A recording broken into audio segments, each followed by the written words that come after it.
Dummy নির্বাচন জমে না ওঠায় সরকার দিশেহারা বললেন রিজভী। নির্বাচনে বাধাদানকারীদের নিষেধাজ্ঞা দিতে যুক্তরাষ্ট্রের দৃষ্টি আকর্ষণ করলেন ওবায়দুল কাদের। মাহিকে লাল বেনারসিতে বরণ করে নিলেন হিন্দু ধর্মাবলম্বীরা। নির্বাচন ঠেকাতে নতুন কৌশলে হাঁটছে বিএনপি। পরাজয় নিশ্চিত জেনে নির্বাচনে অংশ নেয়নি বিএনপি, বললেন স্বরাষ্ট্রমন্ত্রী। এবার দেখুন বিস্তারিত। ডামি নির্বাচন জমে না ওঠায় সরকার দিশেহারা বললেন রিজভী। আগামী ৭ জানুয়ারি অনুষ্ঠেয় দ্বাদশ সংসদ নির্বাচনকে আসন ভাগ বাটোয়ারা এবং আমি ডামির আখ্যা দিয়েছেন বিএনপির সিনিয়র যুগ্ম মহাসচিব রুহুল কবির রিজভী। তিনি বলেন, প্রহসনের ভোট জমছে না দেখে দিশেহারা হয়ে পড়েছে প্রধানমন্ত্রী এবং তার ডামি নির্বাচন কমিশন সহ পুরো আওয়ামী চক্র রাষ্ট্রযন্ত্র। এখন তারা ভোটারদের হুমকি ধমকি দিতে শুরু করেছেন। এমনকি বয়স্ক ভাতা, বিধবা ভাতা, মাতৃত্বকালীন ভাতা, ওএমএস, কৃষকের মাঝে সার এবং বীজ বিতরণ বন্ধের হুমকিও দেওয়া হচ্ছে। এভাবে গোটা দেশকে অভাবনীয় নরকপুরী ও জেলখানা বানানো হয়েছে। কারাগারে বন্দীদের তিলে তিলে নির্যাতন করে হত্যা করা হচ্ছে। এক ভার্চুয়াল সংবাদ সম্মেলনে তিনি এসব কথা বলেন। রিজভী গণমাধ্যমের উদ্ধৃতি দিয়ে বলেন, গণতান্ত্রিক বিশ্বের চোখে ধুলো দিতে ভোট কেন্দ্রে ভোটার উপস্থিতি দেখানোর জন্য অসহায় ভোটারদের বাধ্য করতে এক অভিনব অমানবিক নির্যাতনের পন্থা প্রয়োগ করছে সরকার। গণভবনের নির্দেশেই সরকারের সামাজিক নিরাপত্তা বেষ্টনীর আওতায় কার্ডের মাধ্যমে সুবিধাভোগী প্রায় ২ কোটি মানুষকে টার্গেট করেছে আওয়ামী লীগ। তাদের অনুগত প্রশাসনের কর্মকর্তারা উপকারভোগী ও তাদের পরিবারের সদস্যদের সংশ্লিষ্ট কার্ড জমা নিচ্ছেন। তিনি বলেন, একদিকে নৌকার প্রার্থী তাদের প্রচারকরা হুমকি দিচ্ছেন ভোট কেন্দ্রে না গেলে বাড়িছাড়া করা হবে। অপরদিকে নির্বাচন কমিশনাররা জেল জরিমানার হুমকি দিচ্ছেন। কেউ ভোট প্রতিহত করার চেষ্টা করলে ৭ বছরের জেল হবে, অর্থদণ্ড হবে। ভোট কেন্দ্রে না যাওয়ার জন্য লিফলেট বিতরণ করলে গ্রেফতার করে কঠোর শাস্তি দেওয়া হবে। রিজভী বলেন, নির্বাচন কমিশনার মোহাম্মদ আনিসুর রহমানের হুমকি হুঙ্কার দেখে মনে হচ্ছে তিনি অস্তিত্ব ভুলে আওয়ামী সেবা দাসত্ব করছেন।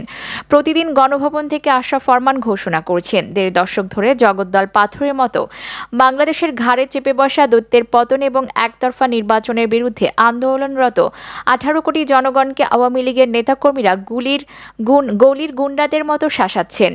বিএনপিকে শায়েস্তা করার হুমকিও পুলিশকে লেলিয়ে দিচ্ছেন। সরকারের মতো বাংলাদেশের নাগরিকদেরও গোলাম ভাবা শুরু করেছে। রিজভী আরও বলেন, ইসি আনিসুরের জেনে রাখা উচিত, বাংলাদেশের সংবিধানে ভোট দেওয়া যেমন মানুষের অধিকার, তেমনি ভোট না দেওয়া মানুষের মৌলিক অধিকার। ভোট দেওয়ার জন্য কাউকে বাধ্য করা যাবে না।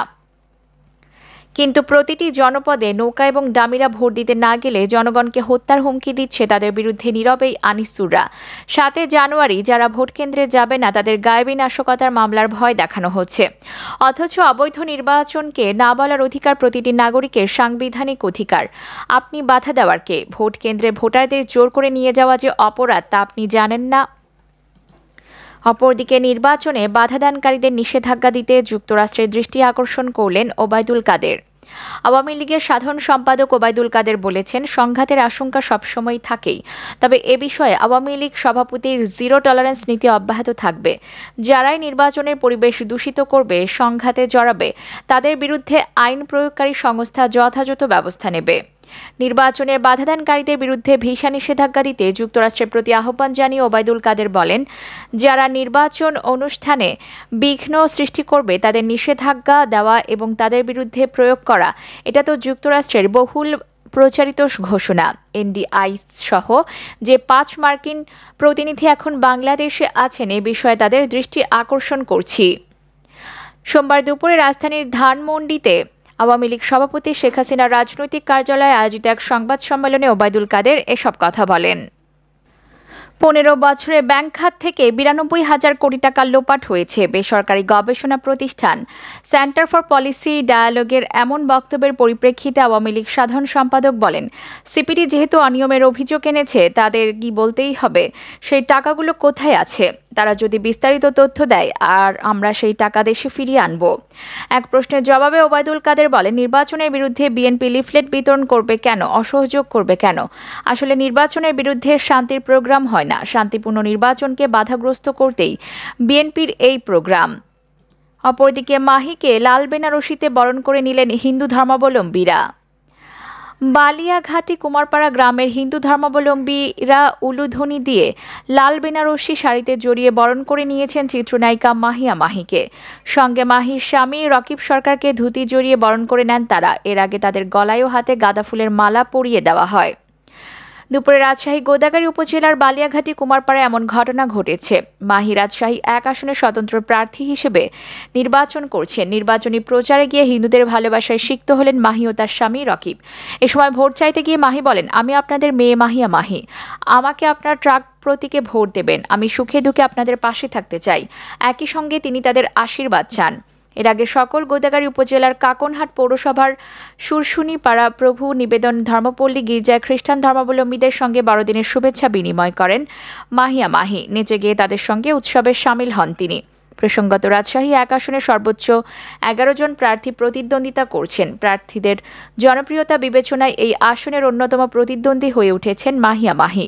যদিও এই আসনটিতে টানা ৩ বারের সংসদ সদস্য ওমর ফারুক চৌধুরী নৌকা প্রতীকে নির্বাচনে অংশ নিয়েছেন। অপরদিকে নির্বাচন ঠেকাতে নতুন কৌশলে হাঁটছে বিএনপি।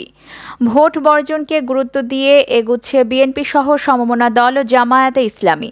এজন্য জনমত গঠন ও অসহযোগ আন্দোলনের পক্ষে দ্বিতীয় দফার ৩ দিনের গণসংযোগ ও লিফলেট বিতরণ কর্মসূচি দিয়েছে তারা, যা মঙ্গলবার থেকে শুরু হচ্ছে, চলবে বৃহস্পতিবার পর্যন্ত। প্রথম দফায় একই ধরনের কর্মসূচিতে ব্যাপক সাড়া পেয়েছে বলে দাবি নেতাদের। এজন্য এবারও সারা দেশের সব পর্যায়ে নেতাকর্মীদের লিফলেট বিতরণ কর্মসূচি পালন করতে বার্তা দেওয়া হয়েছে। পরবর্তী কর্মসূচি আসছে ভোট কেন্দ্রিক, যা নতুন বছরের শুরু থেকে পালন করতে চায়। সেক্ষেত্রে অসহযোগের মধ্যে ভোটের দিন পর্যন্ত হরতাল কর্মসূচি দেওয়া হতে পারে। গণকারফিউ নাম দিয়ে সেই কর্মসূচি পালনের আগে জনগণের দ্বারে দ্বারে লিফলেট পৌঁছে দিতে চায়। তাতে করে ভোট কেন্দ্রিক আন্দোলনে জনগণের পূর্ণ সমর্থন থাকবে বলে প্রত্যাশা করছেন নেতারা। ২৮ অক্টোবর ঢাকায় মহাসমাবেশ পণ্ড হওয়ার পর থেকে ৪ দফায় ৫ দিন হরতাল ও ১৩ দফায় ২৪ দিন অবরোধ পালন করে বিএনপি সহ সমমনা দল ও জোট এবং জামায়াতে ইসলামী। এছাড়া বৃহস্পতিবার থেকে শনিবার পর্যন্ত অসহযোগ আন্দোলনের পক্ষে জনমত গড়তে গণসংযোগ ও লিফলেট বিতরণ করেন তারা। অপরদিকে পরাজয় নিশ্চিত জেনে নির্বাচনে অংশ নেয়নি বিএনপি বললেন স্বরাষ্ট্রমন্ত্রী। স্বরাষ্ট্রমন্ত্রী আসাদুজ্জামান খান কামাল বলেছেন, পরাজয় নিশ্চিত জেনে নির্বাচনে অংশ নেয়নি বিএনপি, তাই দেশে অস্থিরতা সৃষ্টির জন্য নাশকতা করছে তারা। ঢাকা ১৩ আসনের তেজগাঁও পশ্চিম নাখালপাড়া এলাকায় নিজের নির্বাচনী আসনে গণসংযোগে অংশ নিয়ে তিনি এসব কথা বলেন। নাশকতা সৃষ্টিকারীদের গ্রেফতার করা হচ্ছে জানিয়ে স্বরাষ্ট্রমন্ত্রী বলেন, পরাজয় নিশ্চিত জেনে নির্বাচনে অংশ নেয়নি বিএনপি। ঢাকাসহ সারা দেশে যেসব নাশকতাকারীদের গ্রেফতার করা হচ্ছে তারা সবাই দলটির নেতাকর্মী। স্বরাষ্ট্রমন্ত্রী আরও বলেন, বিভিন্ন স্থানে নির্বাচনী সহিংসতা দ্রুত সময়ের মধ্যে বন্ধের ব্যবস্থা নেওয়া হচ্ছে।